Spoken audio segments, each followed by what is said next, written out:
అండి అందరికీ నమస్కారం. వెల్కమ్ బ్యాక్ టు గుడివాడ వంటలు. ఈరోజు మన రెసిపీ వీడియో వచ్చేసి మన శరీరానికి చలవ చేసే కమ్మనైన సగ్గుబియ్యం పాయసం. ఒక్కసారి నేను చేసిన ఈ ప్రాసెస్లో మీ ఇంట్లో ట్రై చేయండి. ఎంతసేపు ఉన్నా అస్సలనేది చిక్కబడదు.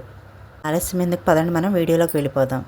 ఒక కప్పు దాకా సగ్గు బియ్యాన్ని తీసుకోండి. మీరు కావాలంటే లావు సగ్గు బియ్యమైనా తీసుకోవచ్చు, సన్నని సగ్గు బియ్యమైనా తీసుకోవచ్చు. ఇక్కడ నేను లావు సగ్గు బియ్యాన్ని తీసుకున్నాను. వీటిని శుభ్రంగా కడిగి తీసుకోండి. పోసి ఒక గంట సేపు నానబెట్టుకోండి. ఆ వీడియో క్లిప్ మిస్ అయ్యింది.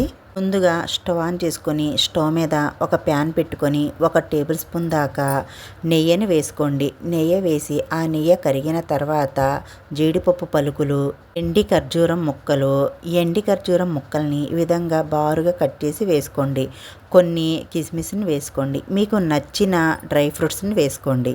ఈ డ్రై ఫ్రూట్స్ వేసాక చిన్న మంట మీద పెట్టుకొని మంచి గోల్డెన్ కలర్లో వేగేంత వరకు వేయించుకోండి. ఇప్పుడు 1 టేబుల్ స్పూన్ దాకా ఎండి కొబ్బరి తురుముని వేసుకోండి. ఈ ఎండి కొబ్బరి తురుమును కూడా వేసి 2-3 నిమిషాలు వేగిన తర్వాత ఈ డ్రై ఫ్రూట్స్ని వేరే గిన్నెలోకి తీసుకొని పక్కన పెట్టుకోండి. ఇప్పుడు ఇదే కడాయిలో మనం ఏ కప్పుతో అయితే సగ్గుబియ్యాన్ని కొలిచి తీసుకున్నామో అదే కప్పుతో 3 కప్పుల దాకా నీళ్లను వేసుకోండి. ఇక్కడ నేను అదే కడాయిలో చేస్తున్నానండి. మీరు వద్దు అనుకుంటే వేరే గిన్నెలో తీసుకోండి. ఇప్పుడు నీళ్లను వేసాక చిటికెడు ఉప్పును వేసుకోండి. మీరు ఏ స్వీట్ చేసినా కూడా చిటికెడు ఉప్పును వేసుకుంటే దాని రుచే వేరు. నీళ్లు వేసాక ఈ నీళ్ళు అనేవి బాగా మరిగాక మనం ముందుగా గంట సేపు నానబెట్టుకున్న ఈ సగ్గుబియ్యాన్ని వేసి ఉడికించుకోవాలి. సగ్గుబియ్యం అనేవి మెత్తగా ఉడికేంత వరకు ఉడికించుకోవాలి. ఉడికాయో లేదో తెలియాలంటే సగ్గుబియ్యాన్ని తీసుకొని చేత్తో నొక్కి చూసుకోండి. సగ్గుబియ్యం అనేవి మెత్తగా ఉడికిపోయాయి ఫ్రెండ్స్. ఇప్పుడు మనం ఏ కప్పుతో అయితే సగ్గుబియ్యం నీళ్ళని కొలిచి తీసుకున్నామో అదే కప్పుతో 1.5 కప్పు దాకా బెల్లం తురుమును వేసుకోండి. బెల్లం తురుము వేసాక అంతా ఒక్కసారి కలిపేసుకోండి. ఈ బెల్లం అంతా కరిగేంత వరకు మనం మీడియం మంట మీద పెట్టి ఉడికించుకోవాలి. డైరెక్ట్గా బెల్లం వేయడం ఇష్టం లేకపోతే కావాలంటే బెల్లాన్ని కరిగించి వేసుకోవచ్చు. ఈ బెల్లం అనేది కరిగిన తర్వాత 1/4 టీ స్పూన్ దాకా యాలకుల పొడి, మనం ముందుగా ఫ్రై చేసి పెట్టుకున్న ఈ డ్రై ఫ్రూట్స్ని వేసి ఒక 5 నిమిషాలు ఉడికించుకోండి. 5 నిమిషాలు ఉడికిన తర్వాత స్టాప్ చేసేసుకొని పూర్తిగా చల్లారనివ్వండి. నేను కడాయిలో నుంచి వేరొక గిన్నెలోకి మార్చుకున్నాను ఫ్రెండ్స్.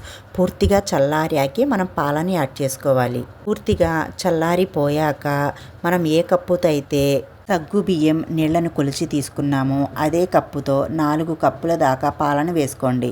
కాచి చల్లార్చిన పాలను వేసి కలుపుకోవాలి. వేడి మీద ఉన్నప్పుడు మనం పాలు పోసి కలుపుకుంటే మన పాయసం అనేది విరిగిపోయే ఛాన్సెస్ ఎక్కువగా ఉంటుంది. చల్లారాక మాత్రమే మనం పాలను కలుపుకోవాలి.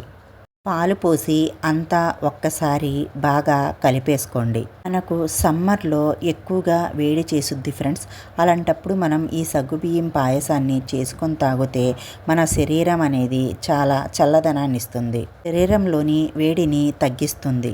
అంతా ఒక్కసారి కలిపేశాక కొద్దిగా డ్రై ఫ్రూట్స్ని వేసుకోండి. అయితే ఫ్రెండ్స్, ఎంతో రుచికరంగా ఉండే మన సమ్మర్ స్పెషల్ సగ్గుబియ్యం పాయసం రెడీ. కనుక రెసిపీ వీడియో నచ్చినట్టయితే మా వీడియోకి ఒక మంచి లైక్ ఇచ్చి మీ ఇంట్లో ట్రై చేసి ఎలా కుదిరిందో కామెంట్ సెక్షన్లో కామెంట్ చేయండి. ఇలాంటి మంచి మంచి రెసిపీ వీడియోస్ కోసం మా ఛానల్ని సబ్స్క్రైబ్ చేసుకోండి. పక్కనున్న గంట సింబల్ని యాక్టివేట్ చేసుకోండి. Bye friends.